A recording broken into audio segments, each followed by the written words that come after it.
This podcast is for singers who have music in their soul and want to be in the spotlight. We are INVICTA Vox Radio. Hey everybody, welcome back to another episode of INVICTA Vox Radio. As always, we are your hosts, Mike and Angie Lee. And today we are going to be talking about a subject that gets brought up quite often in the studio, and that is, how do I find my sound? How do I figure out what my project is, what my unique sound is, where I should be genre-wise? And I know that there's a lot of components to this conversation, and it may break off into more than one podcast, but let's just start this conversation. Again, this is one of the most common questions, and there's a lot to it. And I think this is why it gets brought up so much, is because there's so much to this that it's not a really easy question to answer. It's not a quick answer. Yeah. There's so many layers to how you create your sound and yourself as an artist and really dial in your project. And they really go hand in hand. And I think the hardest part for people is where to start, because people just kind of tend to jump in, which is really good. It's good to just get going and to move. But oftentimes we'll jump in and neglect a lot of things that are really important to dialing in who we are and what our sound is and what our niche market is and our authenticity in our performance, in our songwriting, in our personal brand and our image, and right down to the projects that we create. And I actually was talking to someone just today about this, to one of our artists, and he just came in and he said, I'm so stuck. I don't even know what to write. And this is an artist who he really had things dialed in. He had an idea for a project. He had an idea of what his artist identity was and all this stuff. And then he took about a year off and was doing something completely different. And now he's coming back to it again, and he feels like he's got no momentum, because he doesn't. He lost his momentum with it. And he's redefined himself as a human. And so now some of the things he was doing before don't resonate, but some of them do. And so he's become very frustrated because he can't just write easily like he used to. It's not as fluid. And I looked at him and said, yeah, because you don't know what your project is anymore. You don't know who you are as an artist. And so there's, some things that we have to really lock into place to be able to move and have that fluidity again. So, yeah, and I think that's one of the things that we see a lot just with normal people on the street. Not normal. If you walk up to a normal person and say, hey, who are you? What I mean is, if you just walked up to the average person. An average person. And then said, hey, like, how do you define yourself? What would you say are some defining characteristics of you, and who are you? Right? Most people really struggle to answer that question. Yeah, what makes you you? Because there's so many pieces to it again, and I think that same thing applies to your sound, right? Yeah. It's like you have to really start to be not analytical about yourself, but you have to be mindful about who you are and what you actually care about and what sounds you personally enjoy. And is that the best place to start from? Yeah, I think so. One of the most basic things we ask people when they first come into our songwriting and artist development class is, who are your influences? That's like the most basic, easy question to ask. And this is what we ask all our songwriters when they're trying to figure out even just how to songwrite to begin with. And so who are your influences? A really good way to think about this is, if you were going to go on tour with someone, who would you open for? What artist would you play with? Who is going to be in your artist family, right? Another way I always like to ask is the desert island question, and that is, if you were going to be stranded on a desert island and you could take 3 artists with you, who are they? This is a really good question to ask, because oftentimes we get so caught up in what music is right now and what current music is. Or you see the flip side where people are like, I only listen to music from the 70s. And you're like, okay, there's a lot more to music than just the 70s. So what else are we listening to? And where we're getting inundated with new music all the time, it's easy to say, oh, this week my favorite artist is this. But when you ask the desert island question, it's really cool, because then it's like, well, no, you get 3 artists. Who are the artists you always go back to when there's nothing new, or you get sick of the latest craze? What do you always go back to? What do you always listen to? And the reason I ask what you listen to is because that's what you're drawn to as a human, and that's where you should be creating. So if you're drawn to it, create in that space, because you will have a lot more fluidity in that place. And that's okay if you like other genres of music, like across the board. If you're like, I like country and hip hop, cool. Make something with country and hip hop then. And have a fusion sound. That's totally fine. But it's starting with just asking the question of who are your influences as an artist, and who are those most important people or bands? Because that just lets you kind of start to circle around an idea of a genre and a sound. Yeah. Do you think also outside of just artists, so some people really gravitate towards certain types of songs, right? Not even necessarily genres, but song types within genres, whether that's like an anthem or a ballad or, does that seem like it resonates as much too, or something that should also be one of those considerations? Do you like very like lyrical, poetic type songs? I think that's something that you can start to dial in more as you go down the journey of songwriting. But if we're just talking about dialing in you as an artist, I think that that's something that you develop along the way, as far as what type of songs you write, what kind of things you gravitate towards, as far as like your production, and are you writing anthems? Are you writing love songs and ballads? Like all that kind of thing. I think that develops when your project develops. Okay.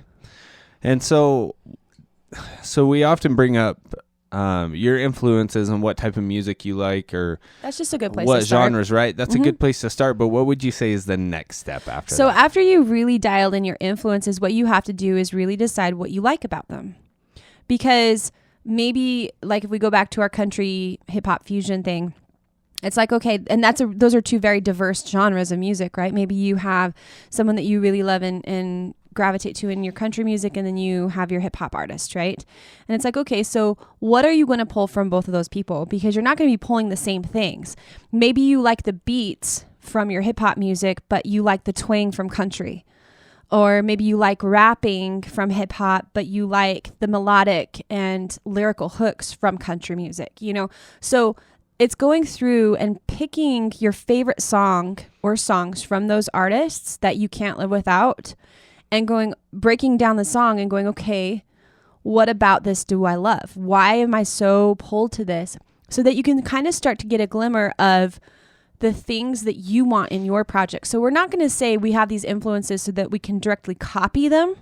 What we are going to say is, okay, I see these influences. This is what I'm going to pull from each individual one. And we usually actually give our people 3 to 4, because you might have 4. And that's okay. But we don't want to go beyond that, because then it gets really muddy. Right. And we want to force you to dial it in more. So in that sense, we'll just stick with country hip hop. Yeah. It's like, are you more of an Old Town Road, or are you more of a Nelly Tim McGraw kind of a sound, right? So you can kind of say, okay, I'm more into country, but I like elements of this, which would be like the Nelly Tim McGraw. Yeah. Where they just brought him in, or like some Jason Aldean. I think he had Ludacris on a song, if I remember right. And then, or you have Old Town Road, which actually is like leans way more hip hop. And then has country elements to it. So it's just and then you can dial that in. And maybe if that third artist, because you have one that's hip hop, one that's country, and then maybe that third artist is already a fusion artist, or maybe they're a pop artist that brings in specific things from the pop world that you really like, so it helps you kind of dial that in. And again, we're not directly copying, right? The other thing that I was going to bring up too, that I started to kind of allude to, was actually spanning across eras too, because maybe you do like, more analog sounds pre-digital recording, or like analog synthesizers from more of like a Led Zeppelin and things like that, right? And bringing in sounds that are old school and really cool like that. Maybe you like the sound of recording on tape, and so maybe you're pulling an influence from that era, or another so it doesn't have to just be genres that you're changing. It can be eras of change. And maybe you want to just be in rock music, but you like sounds from the 80s and the mid 2000s and now, so you're going to combine all these really older sounds, and then we're going to bring in new. And so that's the thing that you have to consider. It doesn't have to just be across genres. It is it is cool to do that, to have fusions of sound, but it can also be across eras. And the more diversity you have in your influences, the better, because that's going to help you dial in a more authentic, interesting new sound instead of just copying a genre. Yeah. You know what I mean? And so it seems like the way that we approach this at the studio, right, is we have all kinds of different like worksheets, and you're looking at it from different angles all the time and just trying to consider different aspects. But really what it is just getting down to asking yourself, what do you like? Why do you like it? And just really getting in and defining those things rather than being just some abstract concept. And I think that's where wondering most people, generality. well, not even that though. It's just most people, it's like when you ask them, they're like, well, I know, but I can't really tell you. I feel what it's supposed to be, but I don't know what it really is. And there's this weird, I feel like, misconception or weird perception of it, that if you go and define it and write it down on paper, you're like some nerd, or not nerd, but you're you're a nerd. You're nerd. Dweeb. Oh yeah. But it doesn't feel as authentic. And organic, man. Yeah. And it's like, oh, you're corporate. It's like, no, I'm just getting very clear on what I'm trying to do, so that way I can achieve it at a higher level. Yeah, there's a difference between becoming something that someone else wants you to be, which would be more of that corporate idea or inauthenticity, versus just knowing the right questions to ask. Right. And all we're doing is posing the question of, hey, if you were stranded on a desert island, who do you take with you? 3 to 4 artists, go. Right. Okay, of those 3 to 4 artists, what are your favorite songs from each of those people? Choose 4 songs. Right. 3 to 4 songs, right? One from each person. Okay, why? Why are you choosing them? What about those songs speaks to you? Why is that going to be part of your art? And why do you want to start with that? Because all we're trying to do is build a platform. Right. That doesn't mean you have to stick with that forever, but we have to have some place to start from, and you have to understand with clarity what you're trying to create, because if you don't have clarity, you are a wandering generality. Right. You're never going to dial it in. That's why if you're not having an easy time writing, and you've been writing for years, say you've been writing for a long time and you can't write a song to save your life right now, it's because you are completely disfluent in your vision. You need to get clear on what you're actually trying to create. Yeah. That's the funny thing to me is one of the classic responses that we get to this when we start to push people to really start defining these things is, I don't want to put myself in a box. And it's like, I know. well, that's not what it is. But it's like, if you see a Jackson Pollock painting, you know what it is. Like, you look at it and you're like, okay, that's Jackson Pollock. It's all swirly. It's all just paint drippy. Or like Picasso. Yeah. Like, that's a Picasso. It's like, okay, stylistically, we get where this guy's coming from. It doesn't mean that you're just in some box and you can't be creative because you've defined this tiny little place that you can be in. It's like, no, what you've done is you actually opened up your world. Yeah. By creating some constraints, now you can play with all the edges of that and actually figure it out, rather than just wandering around and pretending to do something and creating that false momentum by thinking you're uncaged when really you're not going to do anything. Because you have no vision. Right. That's the thing that's so interesting about that concept, is that the more you narrow your focus, the more flexibility you have. It's just sit with that for a second. The more you narrow your focus, the more flexibility you have to create, because you're not being distracted or pulled in a million different directions. So the more specific and focused you can get, and this comes down to everything you do, like even your songwriting, instead of being like, I want to write a song about love, it's like, okay, what kind of love are we talking about here? Because we could do a list of how many different types of love there are and subcategories of those types of love, and not have a big enough whiteboard. So the more you narrow your focus on what you're trying to create, whether that's your personal brand, your sound, songs, whatever that may be, the more you are going to be able to just completely throw open the door to a world of creation. And so don't be afraid of answering these questions, knowing subjectively that you can change the answer at any point. Like if you go down the road and you're like, yeah, this isn't fitting, there's a piece missing, or yeah, you know what, I've actually been completely pulled in this other direction and I'm just going to go with it. That's fine, but we just have to get the ball rolling so you can get some fluency in what you're creating and have an understanding of what your vision is.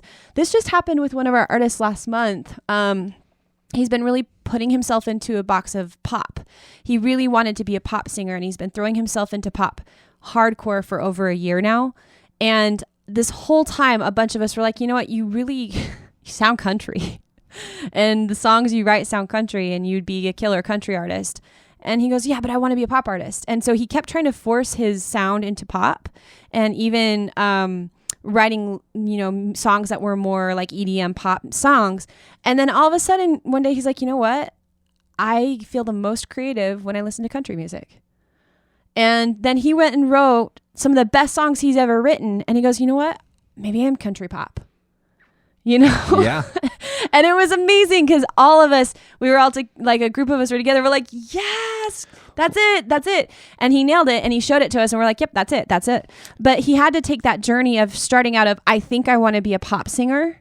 Right. And go down that path to realize that, oh, I just need to course correct a little bit and go this way too and have more of this fusion sound. And so that's why we ask the questions. Right. And there really is like a huge country aspect to this person. And that's when I think you'll really... his life, he's a horse trainer. You'll know when you get things dialed in, because everything comes into alignment. You're not out of balance. You're not trying to force anything. It's not the sound I want. It's like finding the sound that you are. Yeah. And so I don't know if that makes sense, but that's why we start with influences though, because everyone always has this idea of, I want to be this artist. It's like, yeah, but what do you listen to? Right. What do you gravitate to naturally? Like, that's where we are. And really, I just want to touch real quick on the comment that you made about by narrowing your focus, it gives you more flexibility. Mm-hmm.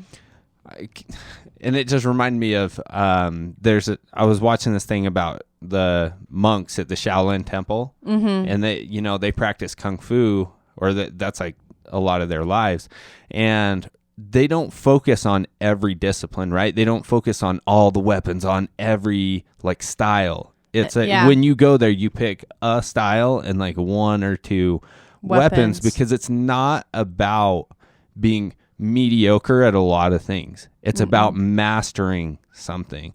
And that's where, again, it comes down to like when you put yourself into a box, theoretically, quote, right? Quote, end of quote. Really what you're doing is you're just, like I said before, you allow yourself to play with those edges. You allow yourself to find all the little nuances of that genre or of that style.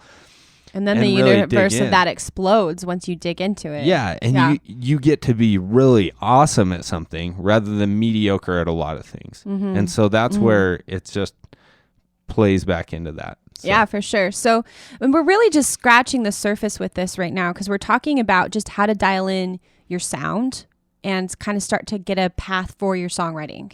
Yeah. And to find more fluency with that, and to just give you like a really good launch pad to start moving with, instead of just wandering around hoping that something clicks. It's never going to. If you don't have a direct vision of what you want, you will never click with anything. You'll just have a good time making some random music. But if you can actually click all the pieces together and have that vision, that's when it starts to get really exciting. Because then from there, we can start to dive deeper and deeper and deeper in what this means to you. Once you have your genre, your style, your unique sound figured out, and you're starting to songwrite. And it's kind of like you said, from there, it's like, okay, well, do I like to write ballads? Do I like to write anthems? Am I a love song person? Am I a hate song person? Like, what kind of songs do I like to write? That starts to become very clear in the process when you know who you are as an artist. Right. And you don't have to force anything, because you're like, you know what? I'm a rock musician and anthems are my jam. But if you spend a bunch of time trying to be a pop rock musician who likes to just play fun songs, and you're not going to find that if you don't narrow that focus down. Right. And so that helps you get into the mode of, okay, these are the types of songs I'm trying to write now too. And this is opening a can of worms, because then the next phase after that becomes, what's my project? And I think that that's the thing that people try to skip too fast. Right. If they don't have all of these little nuances dialed in about their sound and what kind of songs they like to write, and they have their songwriting moving, and they're like, oh, well, that's a really dope guitar, so I'm going to buy that. And it's like, yeah, but does that guitar give you the sound that you want for your project? Are you going to go spend that money on that, or an amp, or a piano, or like different things? It's like, if you have that vision dialed in, then all of a sudden you can start investing in yourself at another level, a whole new level. Sure. To now start talking about how you're going to create your project. And I think we'll probably move into that into the next episode. I thought agree. we were going to be able to get to it here, but I think that's a good place to That's a good place to wrap up, because this is a good thing for you guys to just start thinking about this level of it, right? This is a little bit more broad and surfaced when we're just saying, what's my sound? What's my sound? And again, your sound is going to get more and more dialed in as you go, because the more you dial in your project, the more your sound gets dialed in, right? But this is where we start with everyone. And if you're already an artist who's totally on this journey and you're looking back and being like, man, I actually haven't dialed that in. I've recorded an album and I still don't know who my influences are. I still don't know what my actual sound is. I hope that you haven't done that, but I do actually know artists who have done that before. Oh, yeah.